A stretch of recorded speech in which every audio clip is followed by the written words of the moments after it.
Have you ever started a project, maybe building something, where a tiny mistake at the beginning ends up causing a huge problem by the end? It's a frustrating feeling, right?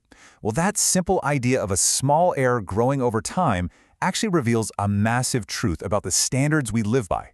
Today, we're going to dive into that idea using the story of a good king who found himself in a terrible crisis. And we'll see what a crooked bookshelf can teach us about finding a true measure for our lives. So Dr. John Oswalt tells this great story about a time he was building a bookshelf. He started out perfectly. He measured that first shelf with absolute precision. But then he made a small, seemingly insignificant mistake. Instead of going back to his yardstick for the next shelf, he just used the first shelf he cut as his guide. Then he used the second shelf to measure the third to measure the fourth, and so on. Well, by the time he got to the last shelf, it was a full quarter-inch shorter than the first one. Each tiny error, no bigger than the width of his saw blade, just kept adding up. And the final result? A totally crooked bookshelf. You see, the problem wasn't the wood, and it wasn't the saw. The problem was the standard he was using. By measuring a copy of a copy of a copy, he basically guaranteed that every little imperfection would get passed on and actually get worse.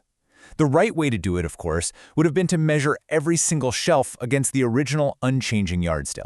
And that yardstick, that's what we can call the gold standard. It's the original source, the one that doesn't change, the one you can always rely on.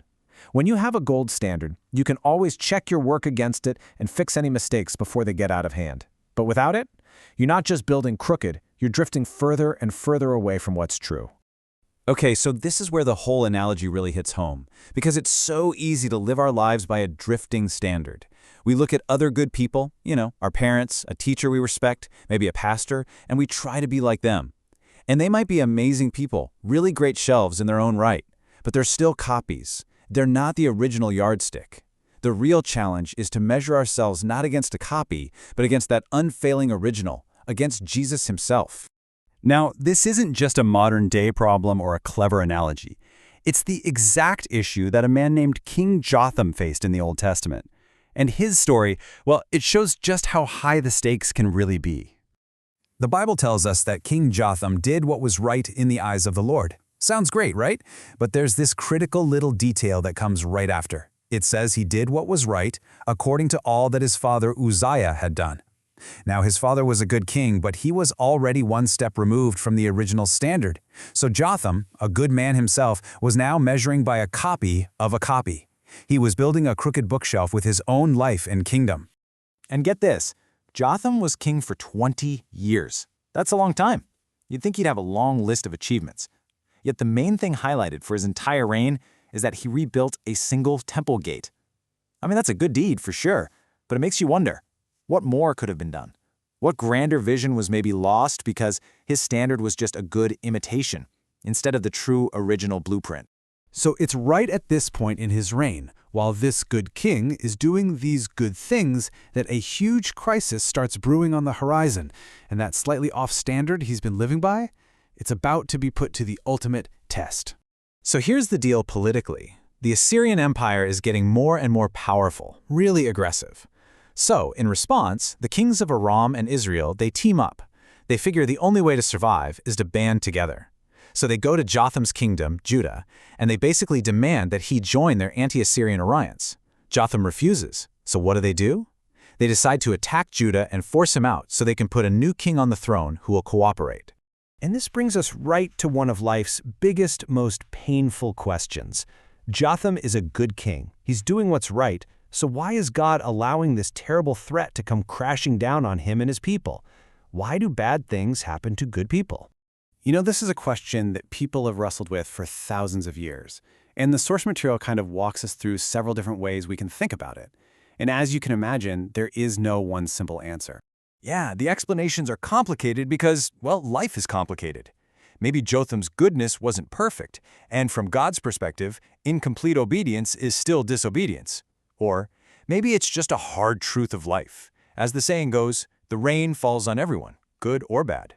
It's also possible that God uses these kinds of trials to strengthen our faith, to show us where our security really is. Is it in Him or just in our comfy circumstances? Because, let's be honest, if life were always easy for good people, our obedience might just be transactional, like it's a good deal, instead of being about genuine love and trust. But after looking at all of these logical possibilities, the source points us to a much deeper, much more profound conclusion. It's what's often called the job answer. And this is it. This is the heart of the whole thing. The final answer isn't an explanation at all. It's a declaration of trust. It's the ability to get to a place where you can say, you know what? I cannot explain what God is doing. I can't justify his actions. I can't see the big picture, but I'm going to trust him anyway, because that's the best option by a long shot. So you see, this isn't about coming up with some clever defense for God or a perfect logical reason for why things are happening. It's about getting to a place where you can honestly say, Lord, you can run the world. I trust that you are good, and I trust that you are working all things for good purposes, even, especially, the parts that I can't see or understand right now. And this last analogy really brings it all together. A kingdom that only partially worshiped God, a king who followed a slightly crooked standard. It's exactly like trying to stand with one foot on a boat and one foot on the dock. You just can't do it. It's completely unstable. You're going to end up in the water. Real stability, true security, only comes from having both feet planted firmly in one place.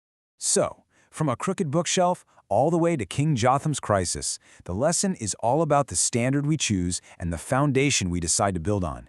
It really pushes each of us to ask ourselves, are we measuring our lives against a copy of a copy, or are we going back to the gold standard? Are we trying to keep one foot on the dock and one on the boat? In the end, it all comes down to this: where are your feet planted?